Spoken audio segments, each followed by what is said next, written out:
Alright then folks, here's a question for you. What's the wavelength of a 2.4 gigahertz radio transmission? And why am I asking it?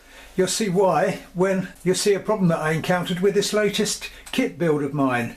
But let's get on with it. What is it then?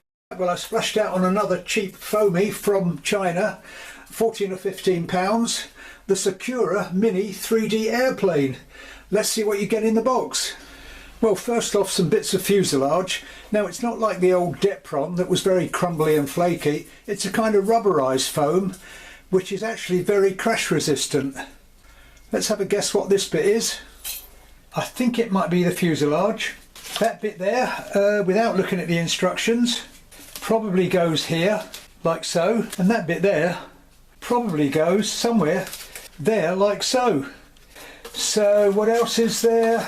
Instructions, which look pretty good in English.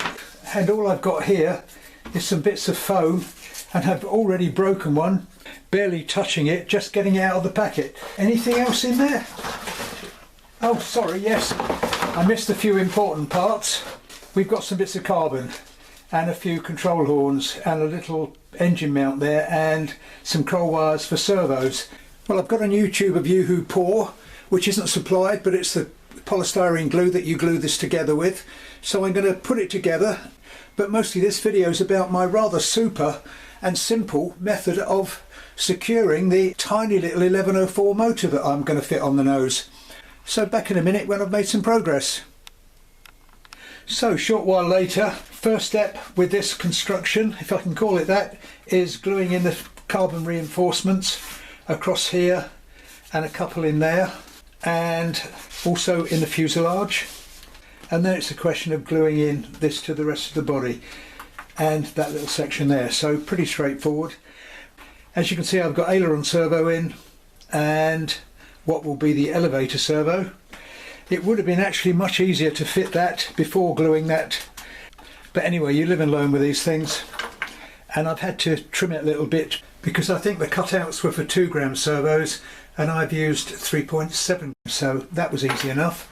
So next step, of course, is mounting that tiny little motor that I showed you there, the 1104. I have used one of those motors before, used it on this little cheap Foamie conversion, my mini little biplane. Build blog is online, it's a great little flyer. But that time I did actually find some screws to go in it. Problem I had this time was I couldn't find any suitable screws. So I came up with the idea of using copper wire. This is 2.5mm square kind of mains wiring stuff, household wiring, and I had some of that kicking around. And my first idea was to try and feed some of this wire through and mount it by bending it over. And then I discovered that it's actually quite a tight fit for the screw hole.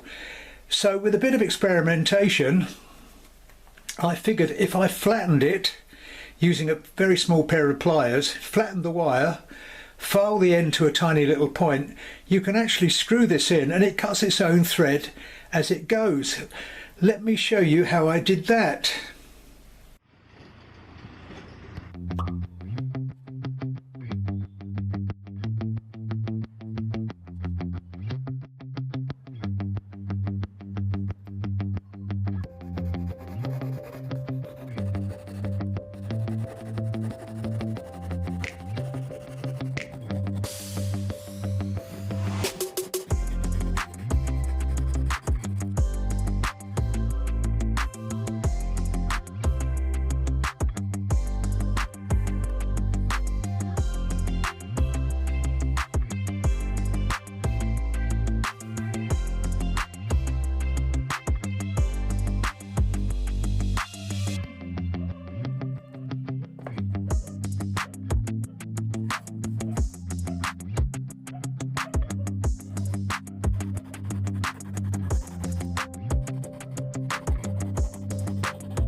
And here we are, a few minutes later, 4 little strands of copper wire mounted in the mounting holes on this little tiny motor. Final touch was, very carefully, put a little tiny bit there with a cocktail stick of super glue on each screw thread. So that's ready for mounting. I made a little template figuring where the holes would have to be in a mount. Got a couple of little bits of balsa and laminated them crossways, so it's quite strong. And if you look here, that slides nicely into there. Not quite sure what I'm going to do this side.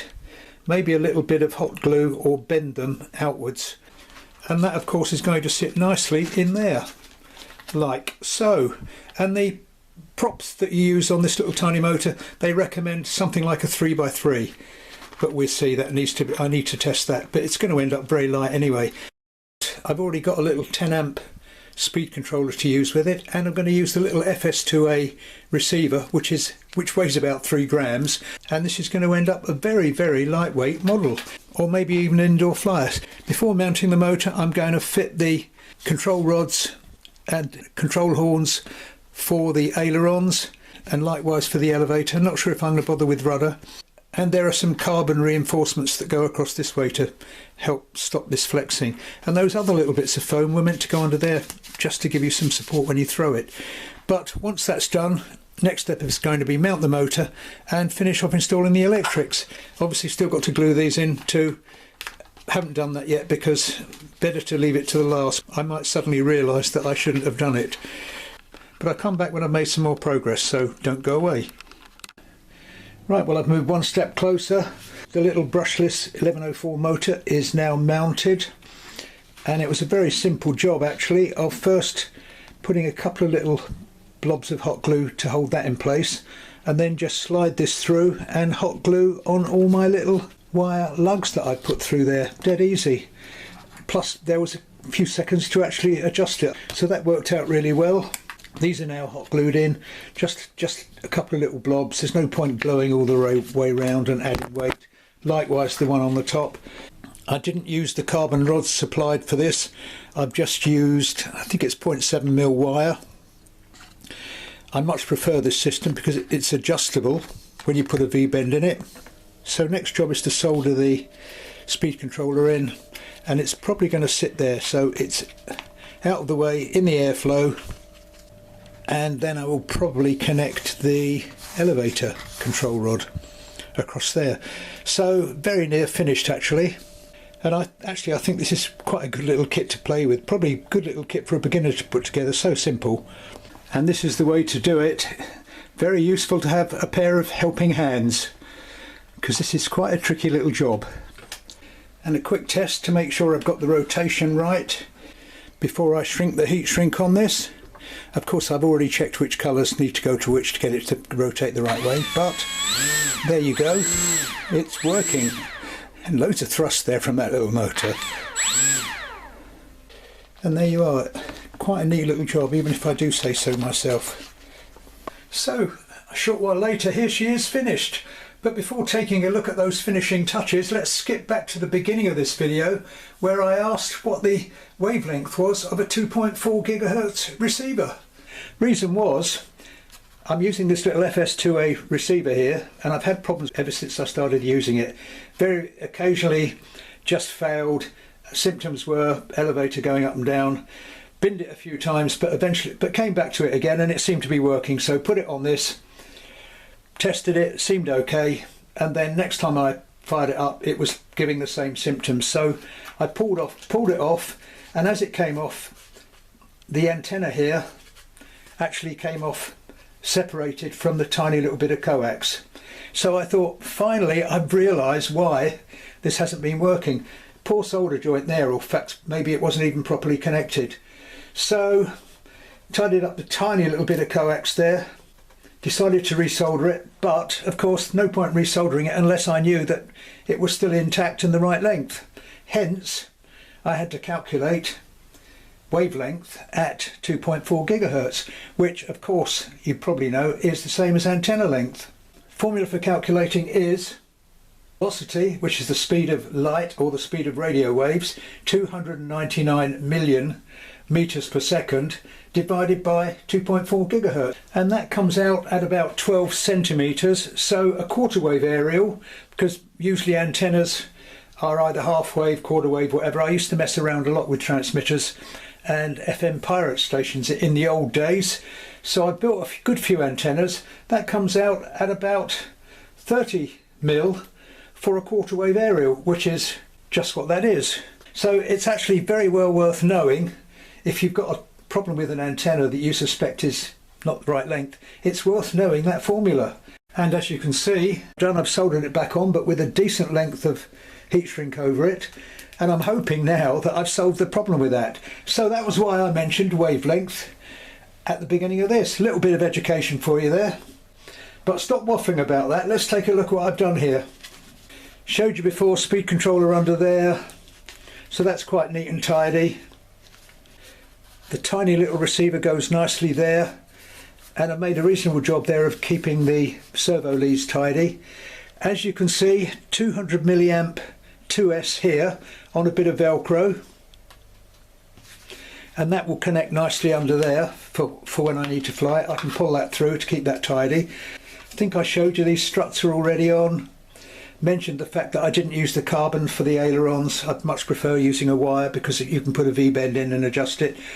And elevator is actuated with the carbon rod they supplied with these two little metal ends. Must say, quite tricky actually getting those glued at exactly the right length. That is a bit of a job, and believe it or not, the carbon rod was actually lighter weight than the 7mm wire, which is why I chose to use that as opposed to using a wire across there. And with the 200 milliamp 2S mounted here, the centre of gravity is just about perfect at about 110 mil from the nose. So there you are, ready for a maiden. And I must say it will prop hang with this little 3x3 prop, which I think is recommended for the 1104. So it's going to go, that's for sure. Though I don't think it's going to be in the next few days, but if you want to see it, why not hit the old subscribe button there? Must admit, I'm quite looking forward to flying it for about, what, £15, I can't remember. I think it was a great little kit. If you've got kids or grandkids, buy them one. Easy to stick together with Yoo-hoo Paw, and a great deal of fun for the money. But I'll stop waffling and say goodbye for now. Thanks for watching. If you've enjoyed this, please give it a like, helps my algorithms, and why not check out some of the stuff on my channel. Loads of build blogs, especially for little chuck gliders like that biplane that I showed you at the start, and they're great fun for converting. My latest conversion was the FX707 chuck glider, which is a beautiful glider, 1.2 metre wingspan, £16 it was delivered, and I converted that to RC, and it is a brilliant flyer. In fact, I'll link the biplane and I'll link the second flight of the FX707 at the end of this video. But I'll stop waffling on. Hopefully I'll catch you all again soon. Bye for now.